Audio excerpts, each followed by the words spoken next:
Hay discos que son grandes, hay discos que cambiaron la historia, y luego está The Wall, un álbum que no solo redefinió lo que podía ser un disco conceptual, sino que convirtió el dolor, la soledad y los traumas personales en una de las obras más ambiciosas jamás grabadas. Hoy vamos a descubrir por qué, más de 40 años después, sigue siendo considerado uno de los álbumes más importantes de todos los tiempos. Bienvenidos a Vinilo con Estilo. Si disfrutas los reviews de vinilos, historias detrás de los discos y análisis musicales, considera suscribirte, porque aquí hablamos de la música que realmente marcó generaciones. Hoy analizaremos The Wall, publicado en 1979 por Pink Floyd. Este es un álbum que dividió a la crítica. Vendió más de 30 millones de copias y terminó destruyendo la relación entre varios miembros de la banda.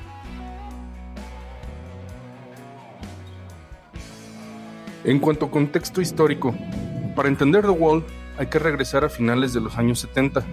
Pink Floyd acababa de vivir una década extraordinaria. Después de Dark Side of the Moon o Wish You Were Here y Animals, los tres habían convertido al grupo en gigantes del rock. Pero mientras el éxito crecía, también lo hacía la tensión dentro de la banda. Roger Waters comenzaba a tomar prácticamente todo el control creativo. David Gilmour seguía siendo el arquitecto musical. Richard Wright estaba cada vez menos involucrado y Nick Mason trataba de mantener unido al grupo. La situación explotó durante la gira de Animals, ya que los estadios eran enormes y había miles de personas, pero Waters sentía que nada realmente escuchaba la música. El momento decisivo ocurrió en Montreal. Un fan insistía tanto en acercarse al escenario que Waters terminó escupiéndole. Después confesó sentirse horrorizado consigo mismo. Entonces imaginó algo. ¿Qué pasaría si pudiera construir un muro entre él y el público? Esa simple idea terminó convirtiéndose en uno de los conceptos más famosos de la historia del rock. Y en cuanto al concepto, The Wall cuenta la historia de Pink. No es Roger Waters exactamente, pero sí representa muchas partes de su vida. Pink pierde a su padre en la guerra, tiene una madre sobreprotectora, sufre abuso psicológico por parte de sus maestros, fracasa en sus relaciones amorosas y se convierte en una estrella de rock completamente aislada. Cada experiencia negativa es otro ladrillo en su muro. No se trata únicamente del aislamiento, ya que también habla sobre la guerra, la educación, la fama, la depresión, la manipulación política, el miedo, la salud mental y el autoritarismo. Es un álbum que puede interpretarse desde muchos niveles y precisamente por eso continúa siendo tan vigente. En cuanto a producción, musicalmente The Wall representa una evolución enorme. Bob Ezrin fue pieza fundamental.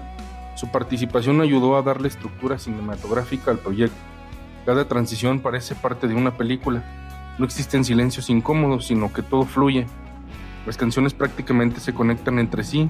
Los efectos de sonido, las voces, los helicópteros, los niños, las explosiones, y todo esto ayuda a construir una narrativa. La producción es simplemente monumental. David Gilmour aporta algunos de los mejores solos de toda su carrera. Roger Waters entrega probablemente la interpretación vocal más emocional de Pink Floyd. Y aunque Richard Wright fue despedido durante la grabación, los teclados siguen siendo esenciales para la atmósfera del grupo.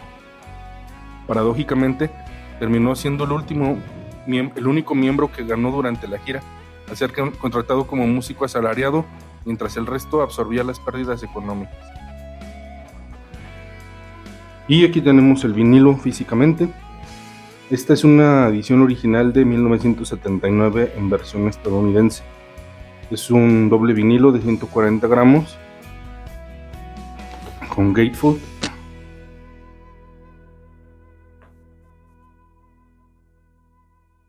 Tenemos el gatefold con ilustraciones por parte de Gerald Scarfe. Y tenemos el primer disco. Y tenemos la funda interna con las letras de las canciones. El segundo vinilo.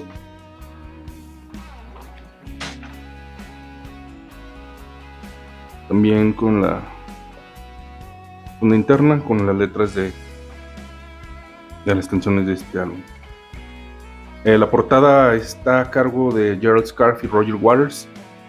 Todas las ilustraciones son de Gerald Scarfe, como me lo he comentado. Y como dato curioso, en este álbum, si se fijan, no tenemos el nombre del álbum y debería decir The Wall de Pink Floyd. Y esto se debe a que el título venía en algunas versiones como un sticker y en otros era parte de la envoltura del vinilo. En este caso, como pues es un disco ya bastante viejo, no tenemos ese sticker, se perdió. Entonces por eso no tenemos título en la portada del vinil. En la calidad de vinil, si tienes una buena edición de este vinilo, es una experiencia completamente distinta, ya que la dinámica es impresionante, los efectos estéreo cobran vida, los graves son muy profundos y las voces tienen una presencia espectacular. Los silencios entre algunos pasajes generan una tensión que en plataformas digitales pues muchas veces pasa desapercibida. Es un disco que invita a escucharse de principio a fin sin interrupciones. Esta es la edición en CD, que se llama Experience Edition. Esta edición del álbum de The Wall es una reedición especial lanzada en 2012. Incluye el disco doble original remasterizado y un disco adicional con demos y grabaciones inéditas. Si se fijan, es muy parecido al arte interno del vinilo. Y tenemos disco 1 y disco 2, que es el álbum de estudio original del 79, remasterizado con temas como Another Break in the Wall y Comfortably Numb.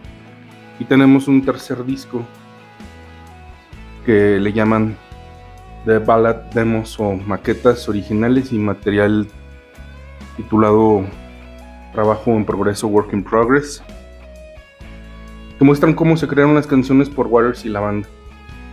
Está en formato presentado en un paquete de tipo Digipack con libreto ilustrado para coleccionistas. Y también tenemos aquí The Wall en DVD. Siempre se dice que un soundtrack es el disco de la película, pero pues en este caso tenemos película del disco, ya que el álbum conceptual de The Wall salió a la venta el 30 de noviembre del 79, mientras que la adaptación cinematográfica de Pink Floyd, dirigida por Alan Parker y protagonizada por Bob Geldof, se estrenó el 14 de julio del 82. Este DVD es una reedición de The Wall lanzado en el 99, de la película del 82 y escrita por Roger Waters y dirigida por Alan Parker. Los detalles de este DVD es pues un formato en región estándar, un audio remasterizado y la película en formato widescreen, audio en Dolby Digital de 5.1 canales y un mini documental de 25 minutos de cómo se hizo la película y otro de 45 minutos con entrevistas de Roger Waters, Gerald Scarfe, Alan Parker, Peter Bissiou, Alan Marshall y James Guthrie. También como extra, aquí tenemos un mini póster para coleccionistas. Esta es una edición que ya no se encuentra a la venta, pero se los muestro.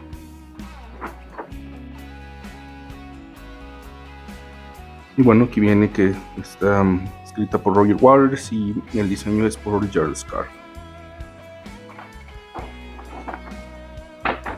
Y bueno, ahora vamos al análisis de canción por canción de este álbum y empezamos con In the Flesh.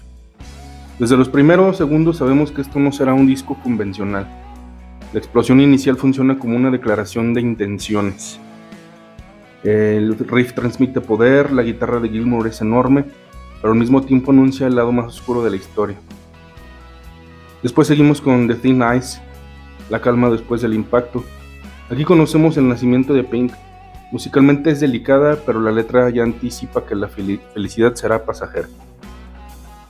Y seguimos con Another Brick in the Wall, parte 1, el primer ladrillo, que es la muerte del padre, una pérdida que marcará toda la vida del protagonista.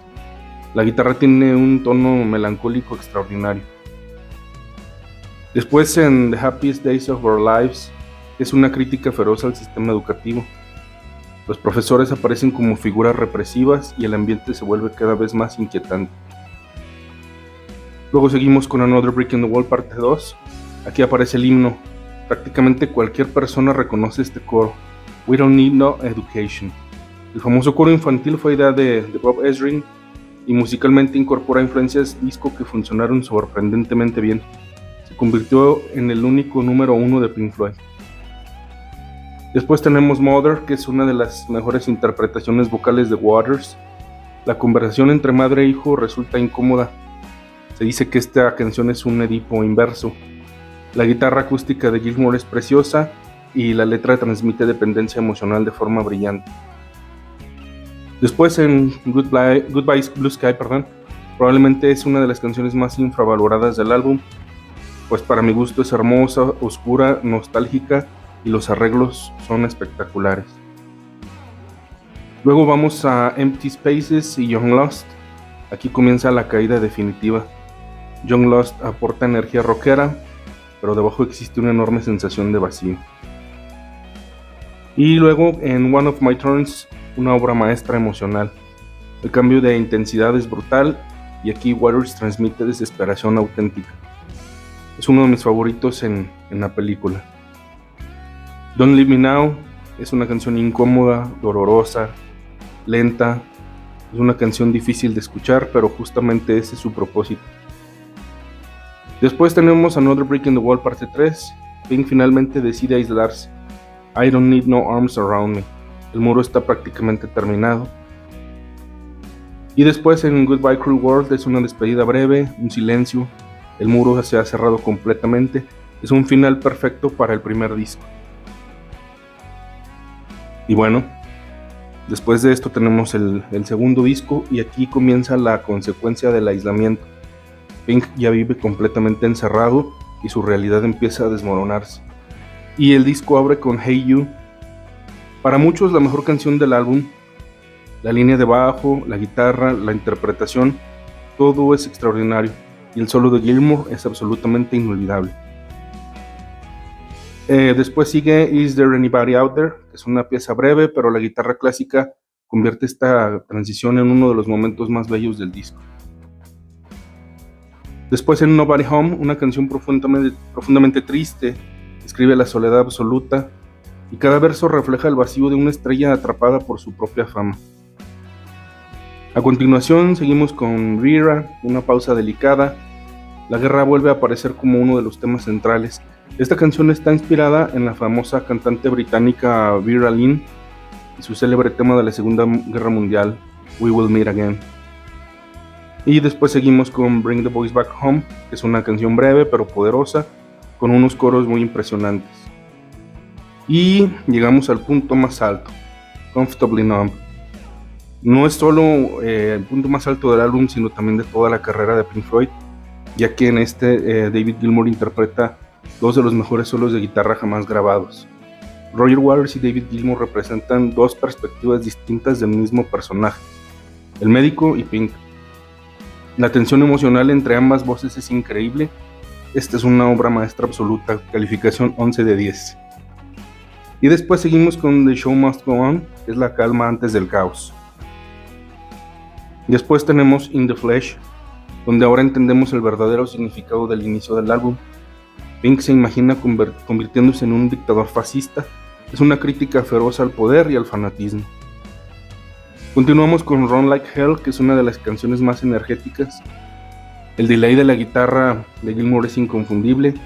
En directo es simplemente devastadora y bueno, tuve la fortuna y oportunidad de escucharla en vivo en el concierto de solista de Gilmour en 2016 y buenísimo. Después tenemos Waiting for the Worms, en donde la locura llega a su punto máximo. El ambiente resulta inquietante. Después tenemos Stop, apenas unos segundos que representan el momento en que Pink comienza a cuestionarse. Y después tenemos The Trial, probablemente la pieza más teatral de Pink Floyd. Aquí es una ópera rock, teatro musical, todo mezclado magistralmente. Y cada personaje representa un aspecto de la mente de Pink. El juicio culmina con la orden más famosa del disco, Ring of the Wall, que es Derriben el muro. Y después tenemos Outside the Wall, un final hermoso, esperanzador, melancólico. Después de tanto dolor queda una reflexión. Los muros pueden protegernos, pero también pueden aislarnos de quienes más necesitamos.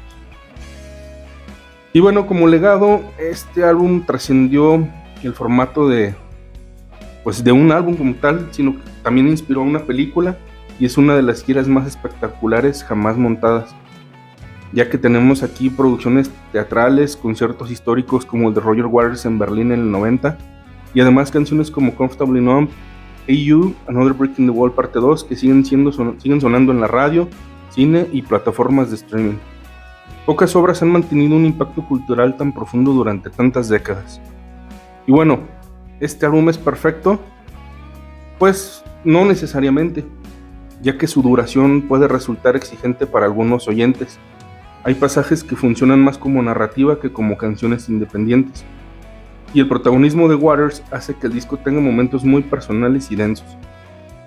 Sin embargo, creo que esas características también son parte de su identidad, ya que no fue concebido como una colección de éxitos, sino como una historia que debe experimentarse completa. Yo a este disco le doy una calificación 10 de 10, ya que no es solo uno de los mejores álbumes de Pink Floyd, sino que es uno de los discos conceptuales más influyentes de la historia del rock. Y hasta aquí llega el análisis de The Wall. Ahora quiero conocer tu opinión. ¿Cuál es tu canción favorita del álbum? ¿Crees que Comfortably Numb contiene el mejor solo de guitarra de todos los tiempos? ¿O prefieres otro momento dentro del disco? Déjalo en los comentarios, me encantaría leer tus opiniones y conversar con ustedes. Si disfrutaste este review, no olvides dejar tu like, suscríbete a Vinilo con Estilo y activa la campana para no perderte los próximos análisis de grandes álbumes en vinilo. Gracias por acompañarme y hasta luego.